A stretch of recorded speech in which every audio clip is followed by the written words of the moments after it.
Guys, आज हम लेकर आए हैं राजा राम मोहन राय के बारे में, जो हमारे भारतीय समाज के समाज सुधारक, नव जागरण के जन्मदाता हैं, जिन्होंने हमें नया जीवन या नए समाज की स्थापना की थी। इन्होंने ब्रह्मा समाज की स्थापना की थी राजा राम मोहन राय ने। राजा राम मोहन राय का संपूर्ण जीवन परिचय, उन्होंने क्या क्या सामाजिक धार्मिक कार्य किए हैं, उस सब का हम इस वीडियो में लेकर आए। अगर आप लोगों को ये पसंद आए तो प्लीज़ लाइक करिएगा और चैनल को सब्सक्राइब करिए। राजा राम मोहन राय आधुनिक भारत के जनक ही नहीं, वरन ये नए युग के निर्माता थे। वे आधुनिक सचेत मानव थे और नए भारत के ऐसे महान व्यक्तित्व थे जिन्होंने पूर्व एवं पश्चिम की विचार धारा का समन्वय कर 100 वर्षों से सोए हुए भारत को जागृत किया। उन्होंने क्या किया था कि जो पूर्व और पश्चिम की जो विचारधाराएं थी, दोनों का एक साथ समन्वय करके जो 100 वर्षों से सोया हुआ भारत था, उसको जागृत करने की कोशिश की थी। वे इस समाज एवं शताब्दी के ऐसे निर्माता थे जिन्होंने उन सब बाधाओं को दूर किया जो हमारी प्रगति के मार्ग में बाधक थी। वे मानवतावाद के सच्चे पुजारी थे। उन्हें पुनर्जागरण सुधारवाद का प्रवर्तक कहा जाता है। राजा राम मोहन राय को पुनर्जागरण व समाज सुधारवाद का जनक कहा जाता है। प्रारंभिक जीवन, इनके प्रारंभिक जीवन के बारे में जानते हैं कि इनका जन्म कहाँ हुआ था। इन राजा राम मोहन राय का जन्म बंगाल के राधानगर में 22 मई 1972 को हुआ था। उनके 3 विवाह हुए थे। किनके? राजा राम मोहन राय के 3 विवाह हुए थे, क्योंकि दुर्भाग्यवश उनकी तीनों पत्नियों की मृत्यु हो जाती है। 16 वर्ष की अवस्था में उन्होंने प्रचलित अंधविश्वासों पर एक निबंध लिखा था। जब वो 16 वर्ष की अवस्था के थे तो उस समय उन्होंने जो वहाँ उस टाइम पर जो प्रचलित अंधविश्वास थे उन पर एक निबंध लिखा। राजा राम बहु विवाह एवं बाल विवाह के कट्टर विरोधी थे। जो बहु विवाह, बहुत सारी एक साथ कई लड़कियों के साथ जो शादी होती थी उसका विरोध किया, और बाल विवाह के भी कट्टर विरोधी थे। वे ईस्ट इंडिया कंपनी के राजस्व विभाग में नौकरी करते थे। कौन? राजा Ram Mohan Roy east India company के राजस्व विभाग में नौकरी करते थे। सन 1809 में कलेक्टर के दीवान बन गए। कहाँ? कलेक्टर के दीवान में जब वे रंगपुर में नियुक्त थे तो वहां उन्हें उनके धर्मावलंबी मिले, जिनके बीच विचार गोष्ठी के आधार पर ब्रह्मा समाज की नींव पड़ी।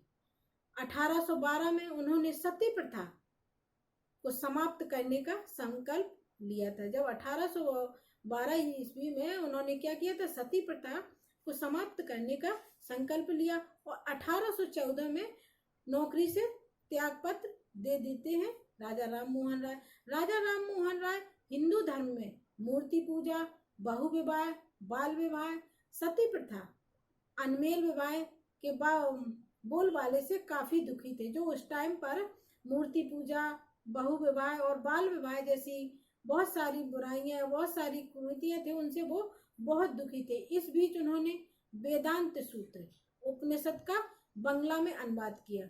वेदांत सूत्र उपनिषद का उन्होंने क्या किया? बंगला में अनुवाद किया, और 1823 में हिंदू नारी के अधिकार का हनन नामक पुस्तक लिखी। उन्होंने वो 1823 में एक पुस्तक लिखी। कौन सी? हिंदू नारी के अधिकार का हनन, जिसमें यह मांग की गई कि हिंदू नारी को अपने पति की संपत्ति में हिस्सा मिलना चाहिए। जिसमें उन्होंने क्या मांग की गई थी कि जो पति की संपत्ति है उसमें उसे हिस्सा मिलना चाहिए। 1827 में वर्ण व्यवस्था के विरुद्ध बज सूची नामक एक पुस्तक लिखी। कौन सी? बज सूची नामक एक पुस्तक लिखी। राजा राम मोहन राय ने हिंदू कॉलेज की स्थापना की, और यह कार्य किसके साथ मिलकर किया? एडवर्ड डेविड हॉल तथा हरानंद के साथ मिलकर उन्होंने हिंदू कॉलेज की स्थापना की थी। यद्यपि हरानंद एक सन्यासी थे और उन्होंने हिंदू समाज के लिए बहुत कुछ किया था। किसने? हरानंद ने। राजा राम मोहन राय के धार्मिक विचारों को चुनौती देने के विचार से मद्रास के राजकीय कॉलेज के प्रधान अध्यापक उस टाइम मद्रास के जो राजकीय कॉलेज के प्रधान अध्यापक थे कौन, शंकर शास्त्री ने राजा राम मोहन राय को शास्त्रार्थ के लिए ललकारा। शास्त्रार्थ में मोहन राय की जीत हो जाती है।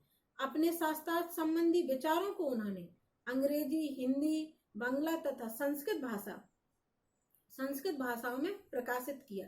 ईसाई धर्म व उनकी मिशनरियों के कार्यों की भी उन्होंने आलोचना की थी। किसने?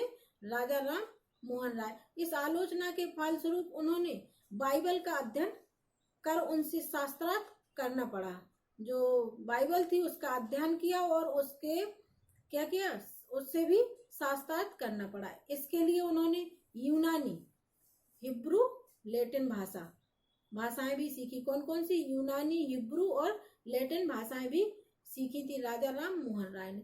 सन 1821 में उन्होंने बाइबल के न्यू टेस्टामेंट वर्णित धार्मिक चमत्कारों को मानने से इनकार कर दिया।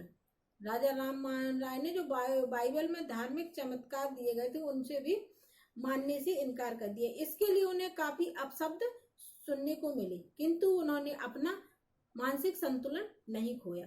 राजा राम मोहन राय के विचारों से पादरी विलियम काफी प्रभावित थे। उनके सत प्रयत्नों से ही उन्होंने सती प्रथा का अंत किया। यद्यपि इस मार्ग में उन्हें अनेक कष्ट का सामना भी करना पड़ा। किसको? राजा राम मोहन राय ने। जब उस टाइम पे जो भी बुराइयां चल रही थी, अगर उनका विरोध करेंगे तो उन्हें लोगों के अपशब्द भी सुनने पड़ेंगे। इसके लिए उन्होंने बहुत सारे कष्ट भी सहे। बेटिंग ने 4 दिसंबर कब 1829 को कानून बनाकर सती प्रथा पर रोक लगा दी। इस कानून से कट्टरपंथियों पर रोक लगा दी गई। जो ये कानून बनाया गया सती प्रथा के विरोध का, उस पर जो इस कानून से जो कट्टरपंथी थे वो उनमें हलचल मच जाती है और कोर्ट में मुकदमे दायर हुए। पक्ष विपक्षों की दलीलों के बीच मोहन राय को अपमान के कड़वे घूंट पीने पड़े। राजा राम मोहन राय ने प्रगतिशील ब्रह्म समाज की स्थापना की। इस कार्य में उनके प्रमुख साथी थे कौन? केशव चंद्र सेन। केशव चंद्र सेन के साथ ही मिलकर उन्होंने ब्रह्म समाज की स्थापना की थी। अब राजा राम मोहन राय के धार्मिक और सामाजिक और शैक्षिक सुधारों के बारे में भी जानते हैं। राजा राम मोहन राय के धार्मिक सुधार कार्यों में मूर्ति पूजा, कर्मकांड का विरोध रहा है। जो उन्होंने धार्मिक सुधार किए हैं उसमें उन्होंने मूर्ति पूजा और कर्म कांडों का भी विरोध किया है। हिंदू धर्म की धार्मिक कुप्रथाओं एवं अंधविश्वासों का उन्होंने जमकर विरोध किया। इसने राजा राम मोहन राय ने जो उस टाइम पर जो कुप्रथाएं, अंधविश्वास चल रहे थे उसका भी उन्होंने विरोध किया। वे एक समाज सुधारक थे, अतः उन्होंने उन सब कुरीतियों का विरोध किया जो मानवता के विरुद्ध थी। इनमें सती प्रथा, अनमेल विवाह, बहु विवाह, जाति प्रथा का विरोध था।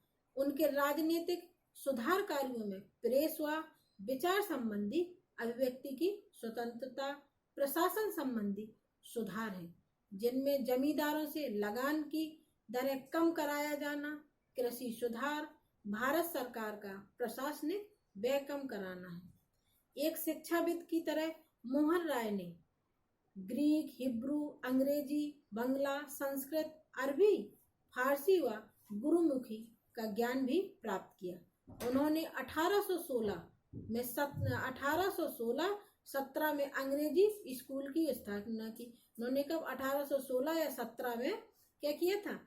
अंग्रेजी स्कूल की स्थापना की। और राजा राम मोहन राय को आधुनिक युग का निर्माता कहा जाता है। आधुनिक युग का निर्माता राजा राम मोहन राय को कहा जाता है और आधुनिक भारत का जनक राजा राम मोहन राय को ही कहा जाता है।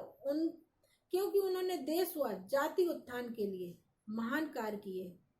क्या? देश के लिए और जाति के उत्थान के लिए महान कार्य किए। मानवता के लिए किए गए उनके कार्यों के लिए भारत उनका ऋणी रहेगा।